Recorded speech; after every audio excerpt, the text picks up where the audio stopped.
James Cale stood atop his cabin, arms spread wide under the crisp autumn sky, inviting the town's ridicule.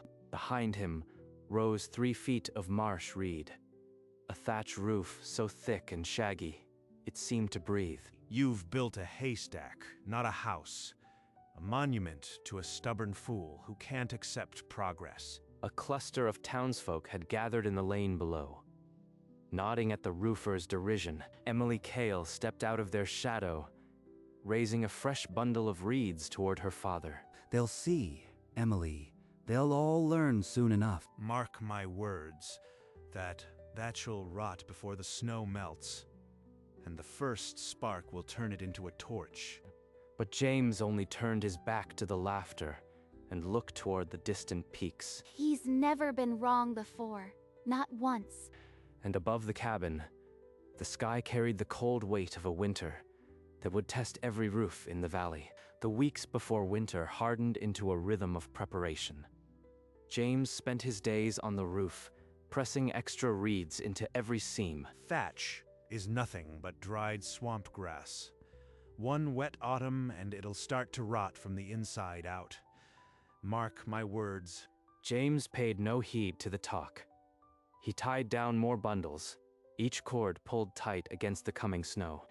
Inside the cabin, Emily found a worn leather-bound book hidden in her father's trunk, a thatcher's manual from the old country. The manuscript spoke of roofs in the Low Countries that had held for 3 centuries under rain and snow, their thatch so dense that water ran off like a riverbed. 3 centuries? Could that really be true? Fairy tales won't hold back a blizzard. Girl, that book is filled with old wives' nonsense. Then why have they outlasted every roof in the valley for hundreds of years? Because they were built by men who listened to the land, not the loudest voice in town. But Robert only turned away, his belief unshaken, while the first hard frost crept across the valley. The autumn storm came in a fury, wind-driven rain hammering the valley for 3 days, without pause, testing every roof. Inside the thatched cabin, James and Emily sat by the fire, listening to rain drum on the reeds without a single drip inside. It's like the roof is breathing. I can hear the storm, but nothing gets through. That's the reeds, sealing tight. 3 feet of thatch insulates better than any board.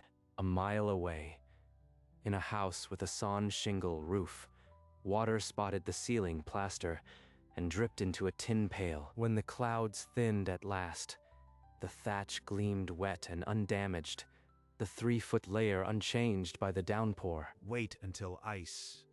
Thatch will freeze solid as a brick and crack under its own weight. But our roof held. Shouldn't that matter more than his warnings? Robert's words still rang, but a few neighbors glanced toward the thatch cabin and lowered their eyes. But the real test, everyone whispered, was the frozen grip of winter that still lay months ahead. The first real snowfall came without fury, dusting the cabin in a quiet white that muffled the world. Inside, James let the fire burn low, yet the thatch held the heat so well the chill never touched the room. When Emily stopped at a neighbor's to borrow thread, she noticed the ceiling boards glistened with a thin layer of frost. Even here, the cold sneaks through, but not in our cabin. At Robert Hale's house, the cold had taken roots so deep that ice formed along his bedroom wall. It's just a cold snap, Emily. 10 below is nothing. That thatch would be just as frozen. Emily said nothing, but her eyes lingered on the frost edging the windows of his own house. He's lying to himself. The cold doesn't pick sides. That night, Robert stood alone in his bedroom and saw the truth in the ice on the wall. But by morning, he had buried the doubt and walked the town, repeating his warnings louder than before. 3 days before midwinter, a heavy wet snow fell without mercy, piling 2 feet on every roof in the valley. See how it packs? The reeds settle and lock together under weight. That's the secret. But in town, a sharp crack split the air. A roof beam on the general store had given way under the weight. That evening, Emily opened a fresh journal and recorded the simple truth the town refused to see. Outside, 12 degrees. Inside, 62 degrees. The thatch holds all that the boards let slip. Don't be fooled by one storm. Thatch is a torch waiting for a spark, and when it goes, it'll take half the valley with it. James and Emily said nothing to the crowd. They simply retied the cords on the thatch and let the silence answer. By week's end, 3 more shingled roofs needed emergency bracing, their joists groaning under the burden. Every broken board proves him right. Why can't they see it? The thatch cabin stood unchanged, its golden crown a quiet rebuke to those who still refused to believe. To prove his warning, Robert Hale gathered a crowd in the village square with a thick bundle of thatch and a box of matches. He struck a match and dropped the flame onto the reeds. A thin ribbon of smoke rose, and then nothing. The audience leaned in, but the thatch only smoldered and went out, starved by its own density. 3 feet of thatch doesn't burn like kindling. It chokes. The density starves the flame. A murmur rippled through the crowd. One old farmer muttered, "Maybe the old man knew something after all." Robert's face reddened. He snatched the thatch bundle and hurled it into the snow. It's damp. It's been out in the weather. That's the only reason it didn't burn. But no one was listening anymore. Robert stormed off, his demonstration a failure that would be talked about for weeks. Teach me. I want to learn to thatch for real. It's time you did. We start tomorrow, at dawn. At dawn, Emily climbed onto the low roof of the woodshed, her first bundle of reeds clutched against the cold. James stood below, correcting the angle of her wrist without a word, then stepping back to let her find the rhythm. You have the touch, Emily. It's in your blood. It's not just his. It's mine now, too. That evening, she opened her journal beside the fire, the pages already thick with numbers. Outside 8 degrees, inside 60 degrees. The thatch holds all that the boards let slip. A traveling merchant passed through town the next day, telling anyone who would listen that a black winter was coming. Superstition. A roof is a roof. Winter won't care what you call it. But Emily kept thatching, her hands now sure enough to finish the small shed roof on her own. And under the 3-foot thatch, the cabin stayed warm and dry. An island of belief in a sea of doubt. The ice storm glazed the valley overnight. Shingled roofs turning to ice rinks that forced water under every loose nail. Inside a neighbor's house, dark stains spread across the ceiling as ice dams broke through the shingles. Robert stood in his own kitchen and watched a thin stream of water crawl down the wall. His wife's voice came from the hallway, quiet and cold. Why is the thatch house dry and ours is not? Robert had no answer. He only stared at the leak, his face unreadable. Meanwhile, in the warm thatch cabin, Emily opened her journal beside the fire and recorded the numbers. Outside -4, inside 60. The thatch breathes, but it never freezes. Every degree tells a story they refuse to hear. Whispers of a miracle roof began to slip through the town like the cold itself, and Robert, for the first time in decades, was silent. At midnight, a glowing spark arced from the chimney and settled on the thatch. A spot of orange against the frozen dark. James saw the flicker through the window grate, grabbed the bucket of slush from by the door, and climbed onto the roof in his shirt sleeves. It's nothing. The reeds are too thick. A little water, and it's out. The flame sizzled and shrank to a black smudge, refusing to spread. Neighbors, woken by the glow, stumbled into the lane. Robert Hale came running, breath pluming, expecting a torch. But under the black sky, the thatch roof stood whole. Only a shallow scorch marred the dense reed.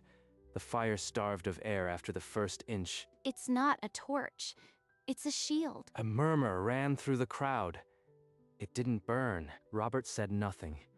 He only stared at the blackened reeds, his face unreadable. And behind him, the thatch roof settled back into the night, as if the fire had never been.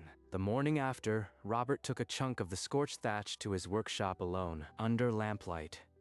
He sliced through the reeds and saw the truth he'd refused to accept. It's hollow, air pockets, insulation.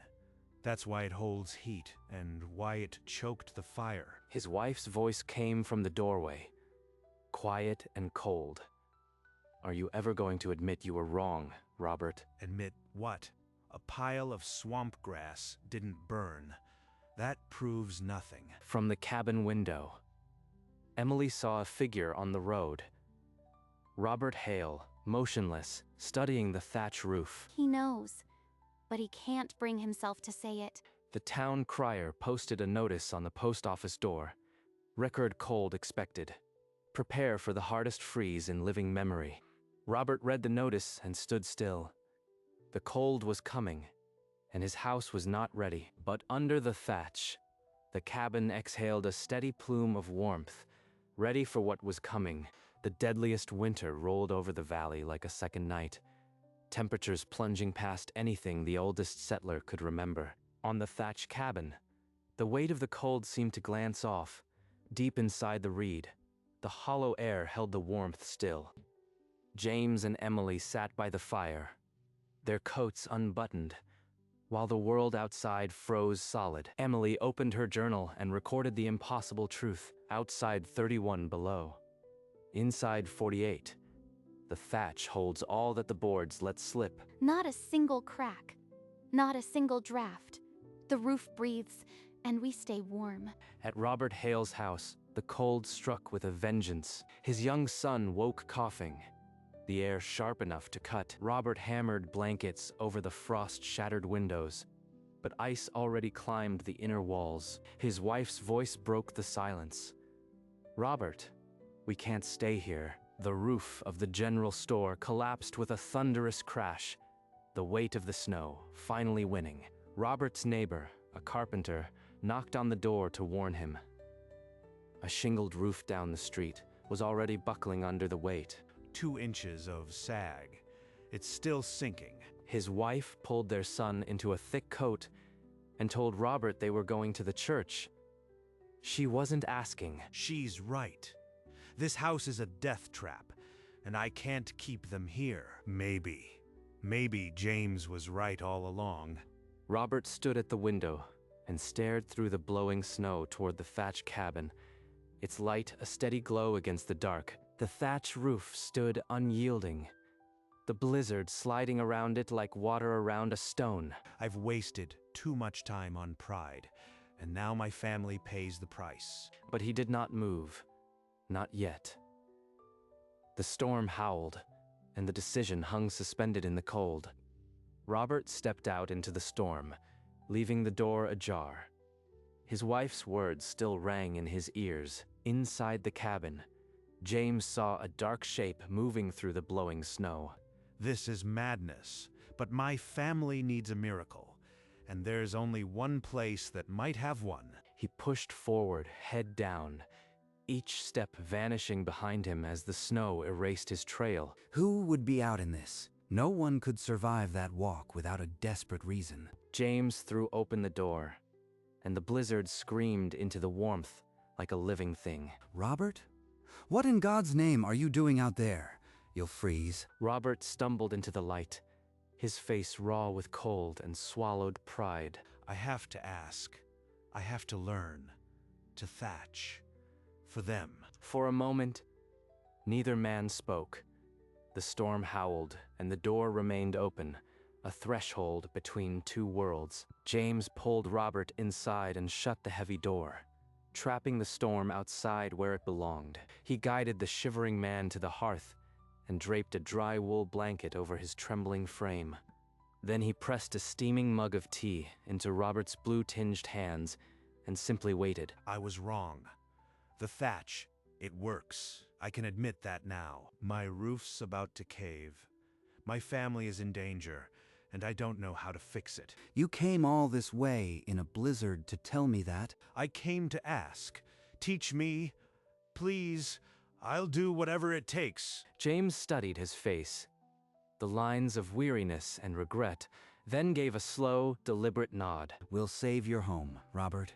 We'll do it together. From the loft, Emily watched the exchange and hid a small, knowing smile. The blizzard screamed for 2 more days without mercy. But inside the cabin, the hours were filled with rawhide and reed. James knelt beside Robert on the floor, a spar hook in his grip, showing how to wedge the reeds tight. The hook binds the bundle. Twist and lock, not with strength, but with patience. This is nothing like nailing shingles. My hands feel clumsy and old. Robert's first knot unraveled twice, his curses muffled by the wind. Emily stepped forward, her small hands moving to correct the angle Robert had missed. You have to overlap more, or water will find a seam. A messenger arrived at the door with word that Robert's family was safe in the church. The relief steadied Robert's hands, and by evening his knots held steady. Tomorrow, we thatch your roof at dawn. Dawn broke brittle and still. James, Emily, and Robert trudged through a world hollowed by cold, their boots sinking into drifts toward Robert's wounded house. The house looked gutted, its shingled roof peeled back like a scab, the ice-damaged deck exposed to the raw sky. We start at the eave and work up. Hand me a bundle. Robert and James tore off shattered shingles, the frozen wood cracking like rifle shots in the still air. This cold will freeze the sweat on our backs, but the thatch will hold it out. Robert's hands, clumsy at first, found the remembered rhythm: hook, twist, lock, the muscles learning what the mind had refused. Townsfolk gathered at the edge of the road, their breaths clouding, their disbelief clear. A voice from the crowd cut across the open air. They'll freeze before they finish. Let them watch. The roof will speak for itself. Snowflakes began to spiral down again, but the first layer of golden reed was already set against the frame.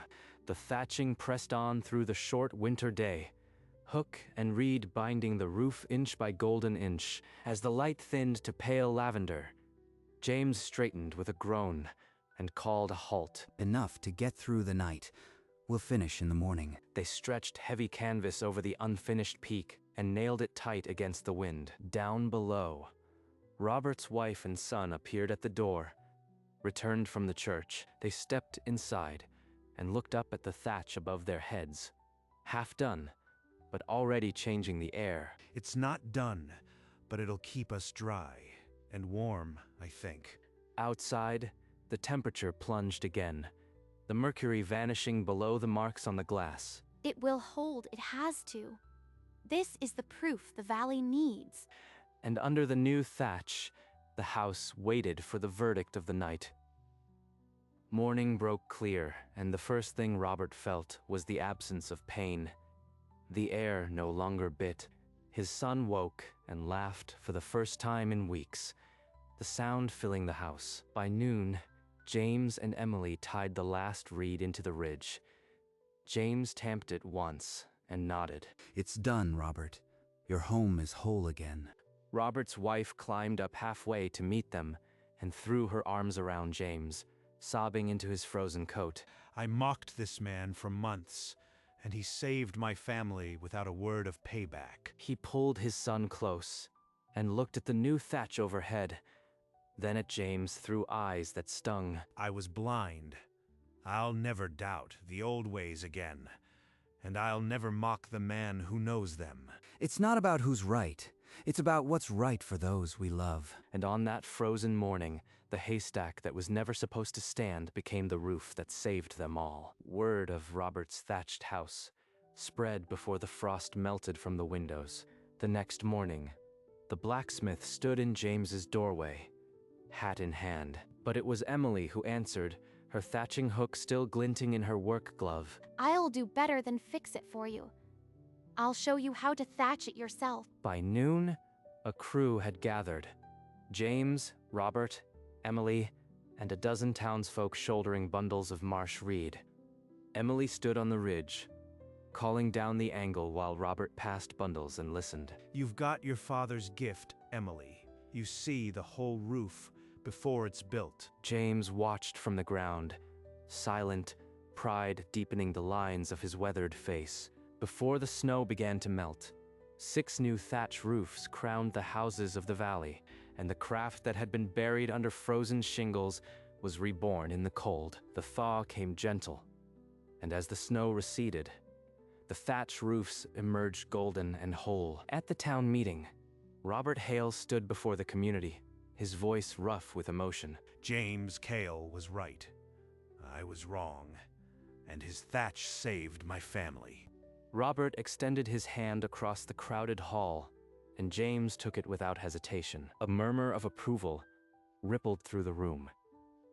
Emily stood at the back, her eyes bright. Later, outside in the thin winter sun, a young boy tugged at Emily's coat. I'll be glad to teach you. Come spring, we'll start your first roof. James leaned against the door frame of the cabin, a quiet contentment in his eyes. The old way isn't gone. It was just sleeping, waiting for someone to remember. And in the thatched valley, the winter's lesson had finally been heard. As the days lengthened, James often sat on his porch, watching a pair of swallows weave a nest into the deep eave of the thatch. The birds chose the thickest part of the roof, where the reeds held the warmth of the sun long after dusk. Down the slope, Emily knelt with a circle of children, their small hands braiding reed stems under her gentle touch. Like this, twist and pull. The reed will remember the shape if you ask it gently. Robert arrived with a cartload of fresh reeds, his face creased in a quiet smile as he watched the lesson. James watched it all from his porch, the quiet hum of work spreading beyond his own weary hands. That evening, the fire crackled low in the hearth, and Emily sat across from her father, her hands still smelling of green reed. You've given it a future, Emily. More than I ever could alone. You gave me the past, the old ways you trusted. I just helped them wake up. And under the 3-foot thatch, the cabin held the quiet warmth of a dream that had outlasted the storm. The valley wore its new thatch like a crown, golden roofs rising where shingles had cracked and fallen. From the ridge, James and Emily looked down at the patchwork of homes, then set their tools onto their shoulders. A child down the lane pointed up at the swaying reeds and laughed, the sound clear and bright. His mother, standing in her doorway under a thatched eave, smiled and waved toward the walkers. Robert, at the far end of the road with a cart of bundled reeds, touched his hat as they passed. Neither James nor Emily looked back. The way forward was a trail of roofs yet to be built, and the cabin that started it all stood quiet under the sun, its thick thatch humming in the warm wind. The craft lived in the hands of the man who had trusted it, and in the daughter who had carried it forward. Winter had tested every roof, and the old way had not only survived, it had been remembered. In the end, the haystack outlasted the storm.